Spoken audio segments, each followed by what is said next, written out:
Hello and welcome to दिल Se diary. So guys, क्या आपने ताजमहल देखा है?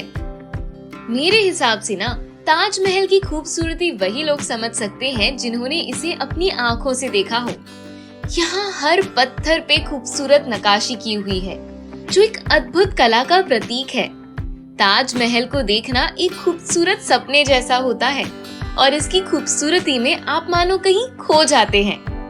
आज की हमारी कहानी इसी शहर की और इसी जगह की है जो हमने ली है मयूरी की डायरी से। So Mayuri was born and brought up in Bareilly और हर मिडिल क्लास फैमिली की तरह उसे भी सिर्फ पढ़ाई पे फोकस करने के लिए कहा जाता था। जहाँ तक घूमने की बात थी वो सिर्फ एक जगह थी, उसके नानी का घर जो कि रुद्रपुर में था। और अगर घर वाले बहुत ज्यादा खुश हो जाते, जो कि पिछले 22 सालों में सिर्फ 4 बार हुआ था, तो रुद्रपुर से नैनीताल ले जाते। यही था इनके घूमने का मतलब। मयूरी को बचपन से बड़े शहर की भागदौड़ वाली जिंदगी पसंद थी। वो अक्सर बड़े शहरों के वीडियोस यूट्यूब पर देखा करती थी या गूगल पे वहाँ की लाइफस्टाइल सर्च किया करती थी। जहाँ लोगों को पहाड़ और समुंदर किनारे सुकून मिलता, मयूरी को लोगों से भरा रात दिन दौड़ता हुआ शहर और भागदौड़ वाली जिंदगी अट्रैक्ट करती। मयूरी ने अपने मन में सोच लिया था कि ग्रेजुएशन खत्म होते ही उसे सबसे पहले लखनऊ जाना है और फिर वहां से अपनी मनचाही जिंदगी की शुरुआत करनी है। मयूरी बरेली से हिस्ट्री ऑनर्स कर रही थी। उसे हिस्ट्री काफी पसंद भी थी, लेकिन उसके घर वाले चाहते थे कि वो बैंक में पीओ का जॉब करे। तो यही थी मयूरी की गोल्डन अपॉर्चुनिटी, जिसे उसने बहुत समझदारी से यूज किया। मयूरी ने बैंक पीओ के सारे फॉर्म्स भर दिए, जिनके एग्जाम्स उसके ग्रेजुएशन के 1 महीने बाद से स्टार्ट होने वाले थे और करीब 2 महीने तक कुछ दिन के गैप पे सारे एग्जाम्स होने थे।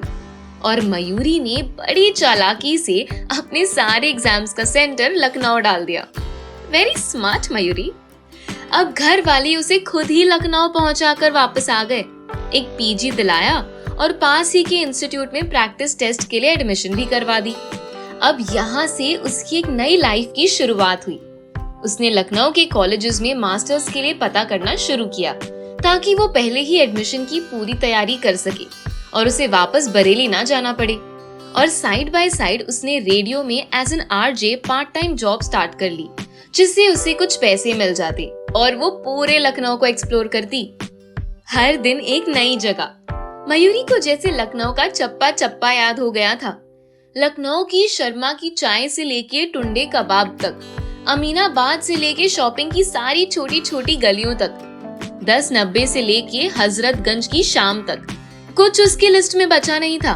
सारे मॉन्यूमेंट सब कुछ उसने कवर कर लिए थे। अब तो वो एक अच्छी गाइड भी बन सकती थी। ऐसे ही करीब 1.5 महीना निकल गया और मयूरी को डर था कि कहीं ऐसा न हो कि उसके घर वाले उसे एग्जाम्स के बाद वापस बुला ले और मास्टर्स में एडमिशन बरेली में ही करवा दे। इसी वजह से उसने सोचा कि जब तक यहाँ हूँ आसपास की जगह भी घूम लेती हूँ। तो मयूरी ने अयोध्या, द्वारका, दिल्ली भी घूम लिया। वाओ! अब वो दिल्ली से वापस आते वक्त आगरा भी उतर गई। ताजमहल के बारे में उसने लोगों से काफी सुन रखा था। वैसे उसे ताजमहल में कुछ खास इंटरेस्ट नहीं था, लेकिन फिर भी वो ये चांस छोड़ना नहीं चाहती थी। उसने पास में ही एक होटल लिया और दूसरे दिन सुबह ताजमहल जाने का प्लान किया। नवंबर का टाइम था, ना ज्यादा गर्मी और ना ज्यादा ठंडी। मयूरी ने सुबह अर्ली मॉर्निंग जाने का प्लान किया ताकि वो शाम तक लखनऊ वापस पहुंच सके। नेक्स्ट दिन उसके एग्जाम्स भी स्टार्ट हो रहे थे। उसने सुबह सुबह रेडी होकर ही टिकट ली और एक ग्रुप गाइड के साथ ज्वाइन हो गई। गाइड बिल्कुल स्टोरी की तरह उस जगह के बारे में बताते जा रहा था। मयूरी को काफी मजा आ रहा था। जब वो ताजमहल के दरवाजे पर पहुंची तो उसके जैसे होश ही उड़ गए। उसने इतनी खूबसूरत चीज आज तक कभी नहीं देखी थी। उसे लगा कि वहीं कुछ देर बैठ जाए और इस खूबसूरती को निहारती रही। गाइड ताजमहल के बारे में बताए जा रहा था, लेकिन मयूरी को जैसे कुछ सुनाई नहीं दे रहा था। वो सिर्फ एक टक से देखे जा रही थी इस अद्भुत खूबसूरती को। उसने सब कुछ समझा गाइड से और पता चला कि अगले दिन पूर्णिमा की रात है, यानी फुल मून डे, और इस रात को ताजमहल की खूबसूरती कुछ अलग ही लेवल पर होती है। मयूरी ये चांस छोड़ना नहीं चाहती थी। वैसे भी उसे पता था कि एग्जाम्स तो उसके क्लियर होने नहीं वाले थे, तो इससे बेटर ये खूबसूरत नजारा ही देख ले। उसने गाइड से बहुत रिक्वेस्ट की कि अगले दिन रात की ताजमहल की टिकट उसे दिलवा दे। फुल मून डे के टिकट्स तो 1 महीने पहले से बुक करने होते हैं, तो मयूरी को एक दिन पहले मिलना तो इम्पॉसिबल टास्क था। पर बहुत ज्यादा रिक्वेस्ट करने पर गाइड ने किसी तरह से एक टिकट अरेंज तो कर लिया, लेकिन उसके लिए 17,000 रुपीज लगे और मयूरी ने अपने सब सेविंग्स निकाल कर वो टिकट खरीद ली। मयूरी ने सोचा पता नहीं ये मौका दोबारा मिले या ना मिले। उसे अपने पिक्चर्स चाहिए थे ताजमहल के साथ, इसलिए सुबह वो शॉपिंग पर गई, अपने लिए अनारकली सूट खरीदा और फिर लग गई शाम की तैयारी में। जैसे ही फुल मून स्काई में उठा, मयूरी ताजमहल की तरफ चल पड़ी। रात को ताजमहल की खूबसूरती देखने लायक थी। मूनलाइट में ताजमहल एकदम अलग ही रूप में लग रहा था। व्हाइट मार्बल के ऊपर गिरती चांदनी ने इसे और भी अद्भुत बना दिया था। वहां पहुंचकर मयूरी ने सबसे पहले अपने फोन से कुछ फोटोज खींचे, हर एंगल से।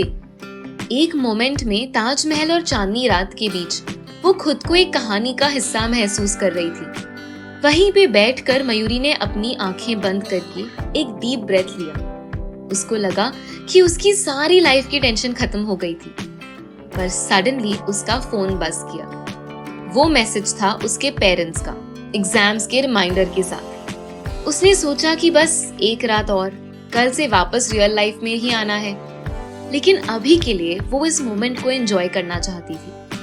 मयूरी को बस एक ही अफसोस हो रहा था कि वो जितनी तैयार होकर आई थी, वो अपनी वैसी पिक्चर्स ताजमहल के साथ नहीं ले पा रही थी। वो चुपचाप बैठ के सफेद पत्थरों से बने एक खूबसूरत मकबरे को देख रही थी। जब चांद की सफेद रोशनी ताजमहल पे पड़ रही थी, तो वो पूरा महल किसी चांदी की तरह एकदम हल्के नीले रंग में चमक रहा था।